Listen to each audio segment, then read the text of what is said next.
And first tonight at 6, another night of turning up the thermostat with temperatures dipping into the 30s. Let's start out tonight with First Alert meteorologist Robert Whitehurst for the details. Robert.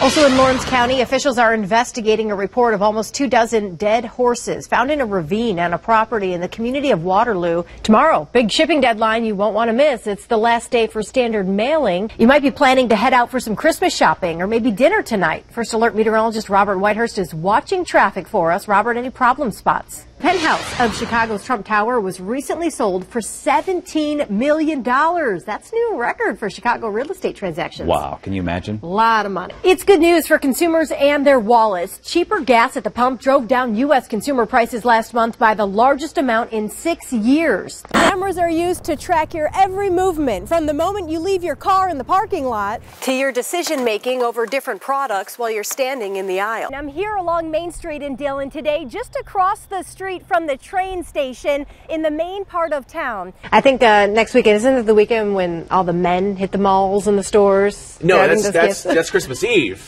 Oh, okay, a couple days after that, so we'll still be fine. Okay, yeah. Perfect. Thank you, Robert. It might be hard to pin down whether the Shag Dance started in Myrtle Beach or North Myrtle Beach, but in 1984, the Shag was designated as the official South Carolina state dance, so history will remain rooted here at the beach for years to come.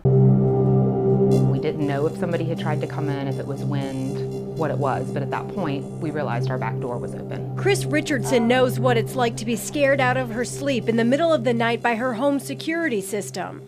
From one standpoint, I mean, I was pretty scared. In the middle of the night, we have a child upstairs sleeping, and it's startling when you get woken up by an alarm going off. Her alarm company called the house within minutes. She asked me if I wanted police dispatched, and I said, absolutely. I said, our back door is wide open. The couple waited for police to respond, but after a while decided to go back to bed when their house was quiet again. Richardson was surprised when 80 minutes later, she got a call from Horry County Dispatch. They told her the responding officer couldn't get into her gated community and asked if she still wanted him to stop by.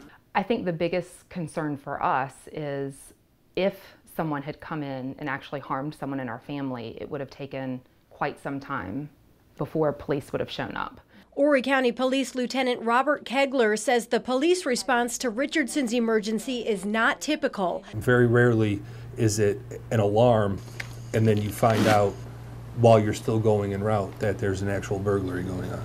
Are you okay? Someone just tried to break in. Popular alarm companies advertise their security systems as your direct link to police in scary situations. I'm sending help right now. Thank you so much. But that system could actually hinder the response time.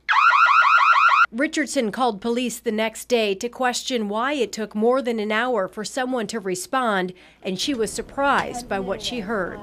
To me, it was very eye-opening to learn that when an alarm company calls in, it's not always treated as the #1 response, as if we had hung up the phone and called back ourselves. Lieutenant Kegler says there are several reasons why police may not respond right away, but it's not because they're ignoring the security system call. There may be some type of delay in between the alarm company getting it to dispatch, and then not only that, but the police officer may be on another call when the alarm comes in. I understand that from a standpoint that if there are a lot of false alarms that they need to check on, and there's other things that need to be taken place, but in our situation, it could have been something worse. Lieutenant Kegler says property crimes never get prioritized as high as crimes that threaten a life. So a security system dispatch calling with a possible burglary doesn't get the same attention as someone who calls 911 scared there's someone in their home. And if the information is a residential alarm with no key holder information and nobody on scene, we're responding as such, as an alarm. Now, if we get a phone call because somebody's hearing screaming at the same address and there's gunfire or there's a definite struggle and it's heard, then yeah, things change. Everyone has a smartphone these days, from teens to parents, college students to the elderly. We don't put down our phones so we can be connected 24/7. And retailers have noticed. In fact, tracking your every move is a booming industry. It has changed the way we do business. If you can deliver an offer to them by their smartphone while they're walking around in the store, you may keep them for a few more minutes and they might buy something else. There are several different techniques, from watching you on surveillance cameras to tracking your smartphone using Wi-Fi. Cameras are used to track your every movement, from the moment you leave your car in the parking lot to your decision making over different products while you're standing in the aisle. Even as you linger around the store and what items happen to catch your attention. They've evolved from theft prevention to marketing.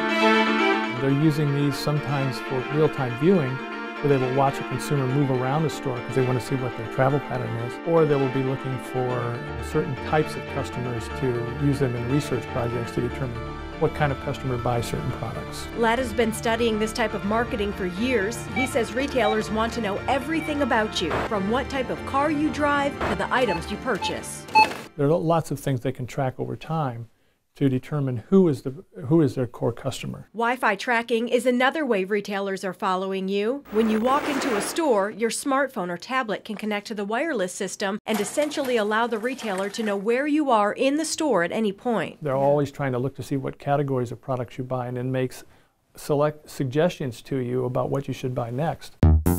Retail Next is a company that analyzes shopper behavior, and its website lists major chains you shop at every day using this technology. Family Dollar, Cachet, Ulta, Brookstone, even Verizon. Any of the large chains like Kroger, Walgreens, anything that is widespread across the country, they use this kind of system, especially with such a mobile population. It allows them to integrate information from any place in the country on a per customer basis and know exactly what to do, what to offer them in Illinois versus South Carolina versus Atlanta, Georgia, wherever they go. Ladd says he's done research that shows consumers aren't as worried about retail tracking as they are government intrusion. In fact, if there's a way to save money at the end, most shoppers look forward to the notifications. But some legislators think you should have a say in whether or not you're getting tracked. Minnesota Senator Al Franken has introduced a bill that would make location data collection opt-in only. He thinks consumers have a right to privacy and should have to agree to sharing that information. People like control. Eventually, they are the ones who decide whether or not this whole system that the companies have built is going to benefit the customer.